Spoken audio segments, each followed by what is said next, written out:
অর্থাৎ আমরা তো একটা চেতনার কথা বলেছি, প্রত্যেকটা বিষয়ের পিছনে তো একটা চেতনা আছে, আর আমরা তো চেতনা না থাকলে আমরা আসলে আমাদের মূল্য কি? তাহলে আমরা যে রোজা রাখছি, রোজার চেতনাটা কি, এর আধ্যাত্মিক শিক্ষাটা বা তাৎপর্যটা কি? খুবই অত্যন্ত একটা জরুরি প্রশ্ন করেছেন, যে প্রশ্ন সাধারণত করা হয় না। জি, এটা হয় না। এটা মহানবী সাল্লাল্লাহু আলাইহি সাল্লাম সুন্দরভাবে বলে দিয়েছেন, মান সামা রমাদানা ঈমানান ওয়া ইহতিসাবান। দুটো চেতনা। জি, প্রথম চেতনার নাম হলো ঈমান, সুবহানাল্লাহ, লা ইলাহা ইল্লাল্লাহর চেতনা। জি, আল্লাহু আকবার। আল্লাহু আকবার। যে আসলে সিয়াম তো পালন করে অঙ্গ প্রত্যঙ্গ, জি, তাই না? আমাদের বডি সিয়ামটা পালন করে, জি, জি। কিন্তু এই সিয়ামের প্রাণটা হলো অন্তরের ভিতরে, যেটার নাম ঈমান। জি, ঈমানবিহীন সিয়াম কোনো ভ্যালু নেই। ঈমানের চেতনাবিহীন সিয়াম এটা যেমন প্রাণবিহীন দেহ, রূহবিহীন আত্মাবিহীন দেহ যেমন পচা লাশ, ঠিক ঈমানের চেতনাবিহীন একটা সিয়াম, সারাদিনের উপবাস, রাতের তারাবি, ইফতার, সাহরি যাই আমরা করি না কেন, ওইটা একটা মৃত লাশ। যদি ঈমানের ওই চেতনাটা না থাকে, আল্লাহ মুখিতা, আল্লাহ প্রেম, আমি সিয়াম পালন করব, আমাকে তো বুঝতে হবে যে আল্লাহ আমার জন্য জান্নাতের সকল দুয়ার খুলে দিয়েছেন। রোজাদারের জন্য জান্নাতের ফুতহাত আবওয়াবুল জান্নাহ, সকল জান্নাতের সকল দুয়ার খোলা। রোজাদারের জন্য তিনি কি করেছেন? জাহান্নামের সব দরজা বন্ধ করে দিয়েছেন। কি করেছেন? রোজাদারের জন্য রহমতের সকল ফুতহাত আবওয়াবুর রাহমা, তার করুণা, স্নেহ, মায়ার সকল গেট আজকে তিনি খুলে দিয়েছেন। তারপর সুফেদাতি শায়াতিন, রোজাদারের সম্মানে শয়তানগুলোকে তারা যাতে ডিস্টার্ব করতে না পারে, তার মাহবুব, তার প্রিয় এই রোজাদারদেরকে, তার পথের এই পথিকদেরকে যাতে এরা ডিস্টার্ব না করে, সবগুলো এখন জেলে বন্দী, সবগুলোকে অ্যারেস্ট করে ফেলেছেন। সুবহানাল্লাহ। রোজাদারের জন্য কি করেছেন?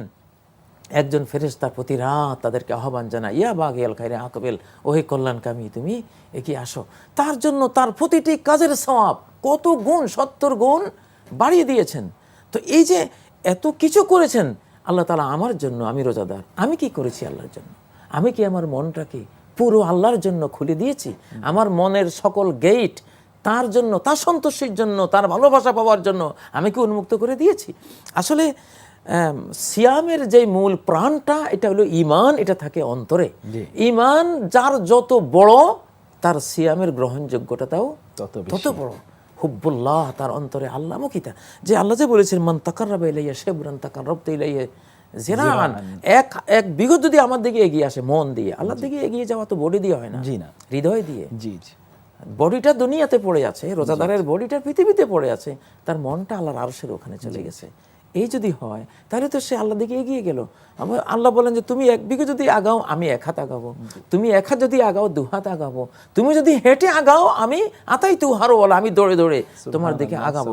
এই যে আল্লাহ আর তার বান্দার মাঝে এই যে একটা তাকাররুব, ভালোবাসার এই যে একটা বিরাট সূত্র, মূলত সিয়ামের মাধ্যমে এই জিনিসটাকেই লালন করা হয়, শক্তিশালী করা হয়, উজ্জীবিত করা হয়।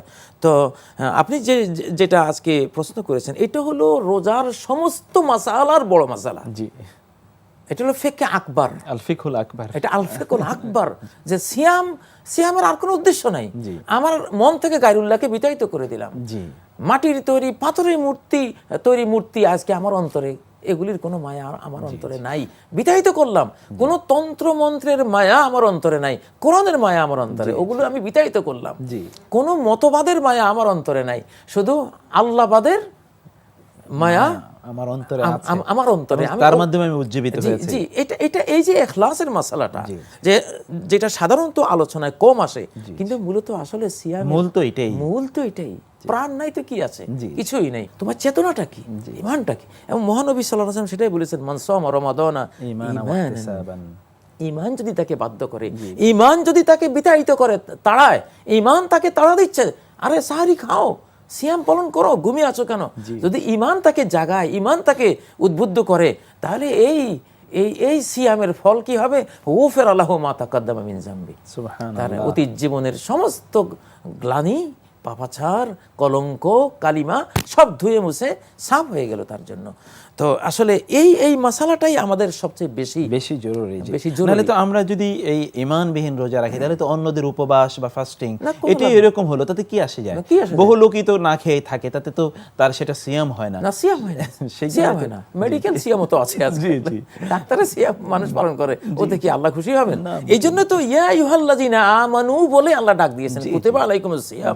এটা বলার আগে ইয়া আইয়ুহাল্লাযিনা আমানু, আগে আমার ভালোবাসায় তুমি আগে বিগলিত হয়েছো কিনা। আসলে আব্দুল্লাহ, এই যে আমরা আব্দ বলি, আব্দুল মানে হলো আরবি ভাষায় ভালোবাসার পঞ্চম স্টেজকে ইবাদত বলে।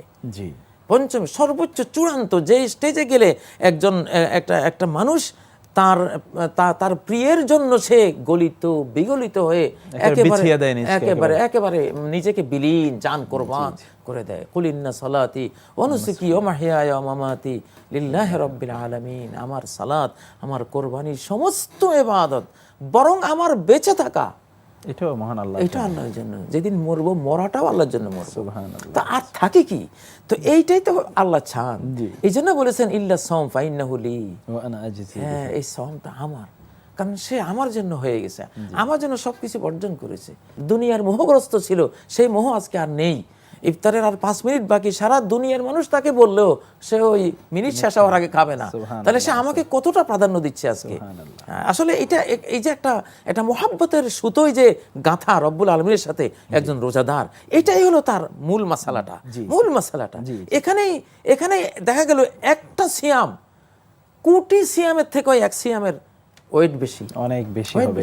যে মুহাম্মদুর রাসূলুল্লাহ সাল্লাল্লাহু আলাইহি সাল্লাম যে একটা সিয়াম রাখতেন, হয়তো আজকে আমরা যে 200 কোটি মানুষ যদি সিয়াম রাখি, হয়তো ওনার একটা সিয়ামের সমান হবে না। আল্লাহু আকবার। সময় তো ওইটুকুই, সবুজ সাদিক থেকে সূর্যাস্ত। কিন্তু পার্থক্যটা কেন হলো? জি, এই ইখলাস, ওই ইখলাসের মধ্যে গিয়া আবু বকরকে এক পাল্লায় রেখে গোটা উম্মতকে এক পাল্লায় রেখে ওজন করা হলো। এক আবু বকরের ওয়েট বেশি হলো কি দিয়া? উনি কি সালাত কি 50 ওয়াক্ত পড়তেন? ওই 5 ওয়াক্তই তো, কিন্তু ওই ইখলাস, ওই ঈমান। তা আজকে আমাদের এই জিনিসটাই সবচেয়ে বেশি আমাদের মনে হয় এখন আলোচনায় আসা দরকার, প্রাধান্য পাওয়া দরকার, যে আমরা যাই করছি না কেন ঈমানের চেতনায় আমরা উজ্জীবিত হচ্ছে। ইমাম আবু নির ফিকহ আকবর, আল ফিকুল আকবর, যে সবচেয়ে বড় বুঝার বিষয় যেটা বলার বিষয় যেটা এবং আলোচনার বিষয় যেটা, আল্লাহমুখিতা আসলো কিনা, আল্লাহর জন্য আমি মাতোয়ারা হলাম কিনা, তার জন্য আমি আমার জীবন, আমার সম্পদ সবকিছু ত্যাগ করতে কতটা প্রস্তুত হলাম আমি, এইটাই হলো আসল মাসালা। জি, এটাই মাসালা। মুহতারাম, আমরা অনেক ধন্যবাদ জানাচ্ছি, আপনার প্রতি কৃতজ্ঞতা জানাচ্ছি। খুবই চমৎকারভাবে আপনি বিষয়টিকে তুলে ধরেছেন। আমরা একটা ছোট্ট বিরতি যাব।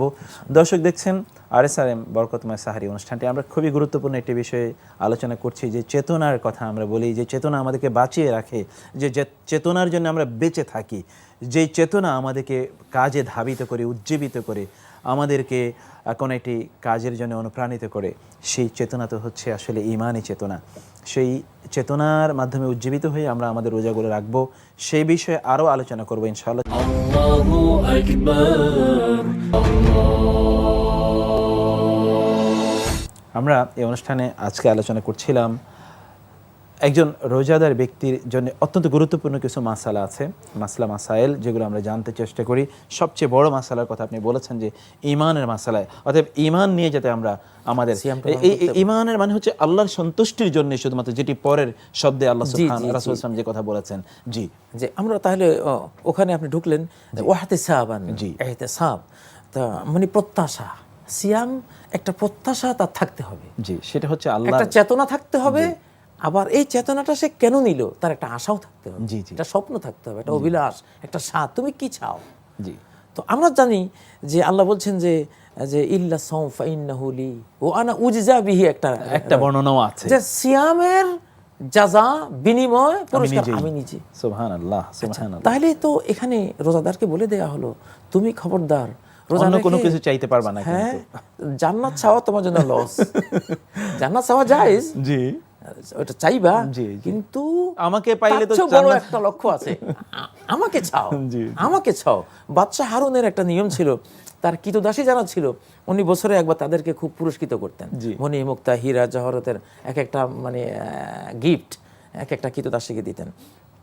তো তিনি গিফটগুলো দিচ্ছেন, দাসীরা নিচ্ছে, এক একজন এক একটা তাদের পছন্দ হিসাবে নিচ্ছে। একটা মানে কৃষ্ণাঙ্গী কৃতদাসী তার ছিল, কালো। সে এসে হারুনের কপালে মাথা ধরে চুমু দিল। সে বলল, আমি তোমাকে চাই। আল্লাহু আকবার, আমি তোমাকে চাই। তো হারুনুর রশিদ তার সারা জীবন এই দাসীটিকে সে যেই সেবা বা যেই নজরে দেখেছে, মর্যাদায় আসীন করে রেখেছিল, আর কোনো দাসী, সে কালী ছিল, কুশ্রী ছিল, কিন্তু সব সুশ্রীরা তার এই পরাজিত হয়েছে তার এই বুদ্ধিমত্তার কাছে। আল্লাহু আকবার, যে আমি তোমাকে চাই। তো ইজা ওয়াজাত্তাল্লাহ ওয়াজাত্তা কুল্লা শাই, যদি আল্লাহকে পেয়ে গেলা তো আল্লাহর হাতেই তো জান্নাত, জান্নাতুল ফেরদাউস আল্লাহর হাতে। তো আমরা যদি মান কানা লাহুল মাওলা ফালাহুল কুল, আল্লাহ যার হয়ে গেল, গোটা বিশ্ব জাহান তো তার হয়ে গেল। তো আসলে যে আল্লাহকে হারালো সে আসলে কি পেল? কিছুই পেল না। যে আল্লাহকে হারালো সেই সর্বহারা। এটা তো সর্বহারা পার্টি আমরা যে শুনি, আসলে মূল সর্বহারা তারাই যারা আল্লাহ কেনাকাটা স্মার্ট হতে পেমেন্ট হোক বিকাশে।